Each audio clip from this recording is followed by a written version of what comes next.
In the frozen wilderness of Russia's Ural Mountains, 9 experienced hikers fled their tent in the middle of a freezing night. It was 30 degrees below zero. They were barefoot. Some wore only their underwear. They would never be found alive.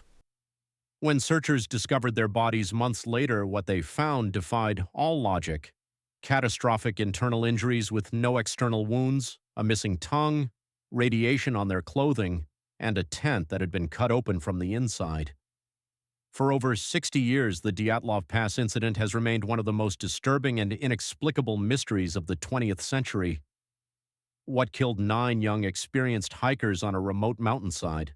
Was it an avalanche, a secret military weapon, something supernatural, or something far more terrifying? This is the story of what happened on Dead Mountain. In late January 1959, a group of 10 students and graduates from the Ural Polytechnical Institute prepared for an ambitious expedition. They would trek through the northern Ural Mountains to reach Otorten Peak, a name that, in the language of the local Mansi people, literally means "don't go there." The group was led by 23-year-old Igor Dyatlov, an experienced hiker and engineer. The team included 8 men and 2 women, all seasoned outdoors people. Some had military experience. All knew the dangers of winter mountaineering. They were equipped with proper gear, skis, tents, warm clothing, food supplies, and cameras to document their journey. On January 27th, they departed from Vijay, the last inhabited settlement in the region. Their plan was straightforward: ski to the base of Otorten Mountain, establish camp, summit the peak, and return by mid-February. It was classified as a Class 3 difficulty trek, the most challenging category in the Soviet hiking system. The group was in good spirits. They joked, took photographs, and documented their progress in diaries. On January 31st, they made camp on the eastern slopes of a mountain the Mansi called Kolat, Dead Mountain. It would be their final camp. February 12th came and went. The group was supposed to send a telegram to their institute by this date. When no message arrived, families began to worry. Days turned into weeks. Finally, on February 20th, search parties were launched. On February 26th, searchers made a chilling discovery on the slopes of Dead Mountain. There, partially buried in snow, stood the group's tent. But something was terribly wrong. The tent had been cut open from the inside.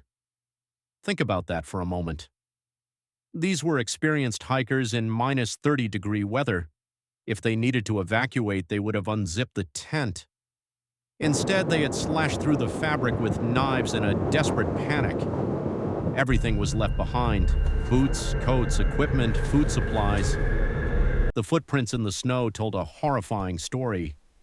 9 people had fled into the blinding blizzard, barefoot or wearing only socks, in temperatures that could freeze exposed skin in minutes. The searchers followed the tracks. About 1.5 kilometers away, near the edge of the forest, they found the first 2 bodies. Yuri Krivonashenko and Yuri Doroshenko were lying near a cedar tree, dressed only in their underwear. One was barefoot. They had been trying to build a fire. Between the tree and the tent, they found Igor Dyatlov, the group leader. His body was positioned as if he had been trying to crawl back to camp. All 3 had died from hypothermia, but their story was far from over. It would take until April and May to find the remaining 6 bodies. They were discovered 75 meters deeper in the forest, buried under 4 meters of snow in a ravine, and what the searchers found would haunt them for the rest of their lives. These 6 hikers had catastrophic injuries, but here's the impossible part. There were no external wounds, no cuts, no bruises, no blood. Nikolai Thibault Brignol had severe skull damage. The medical examiner said the force was comparable to a car crash at high speed. Yet his skin was unbroken. Semyon Zolotaryov and Rustem Slobodin had multiple rib fractures. Again, no external trauma. But the most disturbing discovery was Lyudmila Dubinina. She was missing her tongue. Her eyes were gone. Parts of her face had been torn away. The medical examiner noted that her tongue appeared to have dissolved or been torn out after death. And here's where it gets even stranger. Laboratory tests detected radiation on some of the hikers' clothing.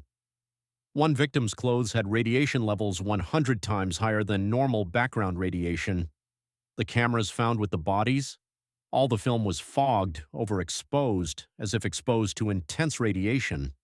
9 experienced hikers, catastrophic internal injuries with no external wounds, missing body parts, radiation, a tent cut open from the inside, footprints leading into a deadly blizzard.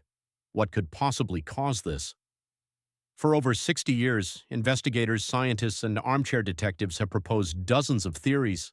Let's examine the most compelling ones. Theory 1. The avalanche. In 2020, Russian authorities officially concluded that a rare slab avalanche struck the tent, causing panic. The hikers fled, became disoriented in the storm, and died from hypothermia and trauma from being thrown against rocks. But there are serious problems with this theory. The slope angle was only about 23 degrees, too gentle for typical avalanches, which need at least 30 degrees. Searchers saw no evidence of an avalanche, and most importantly, an avalanche doesn't explain the radiation, the missing tongue, or the internal injuries without external wounds. Theory 2. Secret military testing. This is where things get dark. The Ural Mountains were a militarily sensitive area during the Cold War. Some researchers believe the hikers wandered into a secret weapons test. Possibilities include parachute mines, experimental weapons that create massive overpressure waves, or infrasound weapons, sound frequencies that can cause panic, nausea, and even internal organ damage. This would explain the internal injuries without external wounds and the radiation. But there's a problem. No declassified documents confirm military activity in that specific area on that specific night. And if it was a weapons test, why would Soviet authorities allow the case to remain a mystery for decades? Theory 3. Infrasound from the mountain.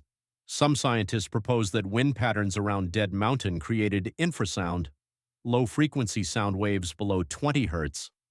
Infrasound can cause extreme panic, paranoia, nausea, and the feeling of being watched. In severe cases, it can cause internal organ damage. The shape of Kolochakal could create unusual wind patterns. This would explain the panic, the tent cutting, and possibly some of the injuries. But infrasound doesn't explain the radiation, and the levels needed to cause organ damage would have to be incredibly powerful. Theory 4. The orange spheres. Here's where it gets truly bizarre. Multiple witnesses from other expeditions reported seeing glowing orange spheres in the sky on the night of February 1, 1959.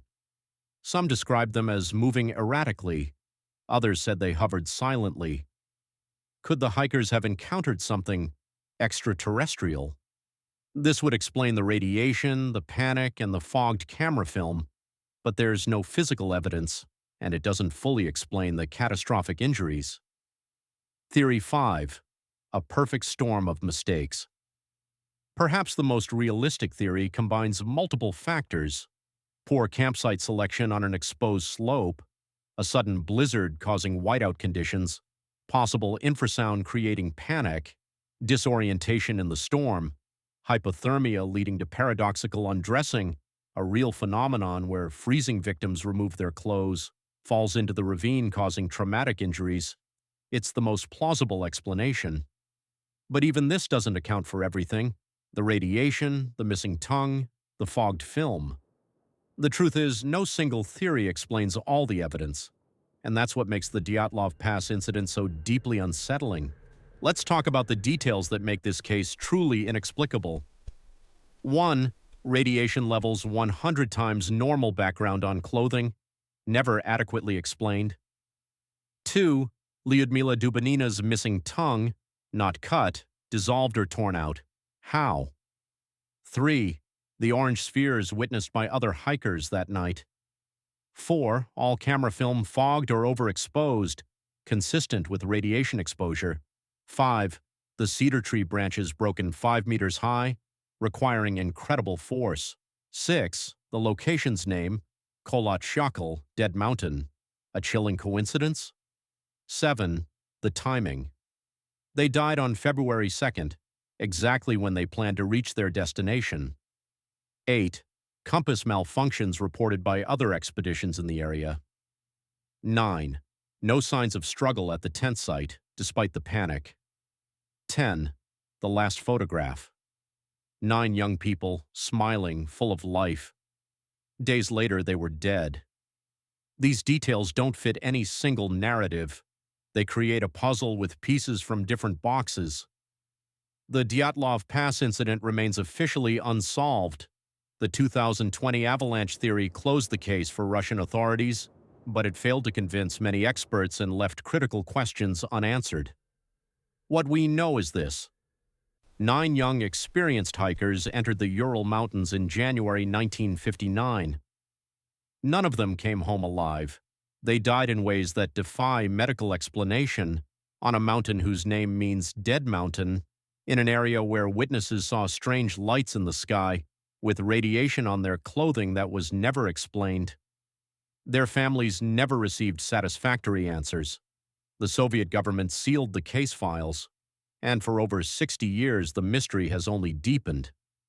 Perhaps it was a tragic combination of natural phenomena and human error. Perhaps it was a secret military test that went wrong. Perhaps it was something we still don't understand. We may never know the truth, but we owe it to Igor Dyatlov, Lyudmila Dubinina, Yuri Krivonishenko, Yuri Doroshenko, Nikolai Thibault-Brignol, Semyon Zolotaryov, Rustem Slobodin, and the 2 other hikers whose names deserve to be remembered, to keep asking questions. Because on Dead Mountain something terrible happened, and the mountain isn't talking. What do you think killed the Dyatlov Pass hikers? A natural disaster? A military experiment? Something supernatural? Share your theory in the comments below. And if you want more deep dives into history's greatest mysteries, make sure to subscribe and hit that notification bell. Thanks for watching.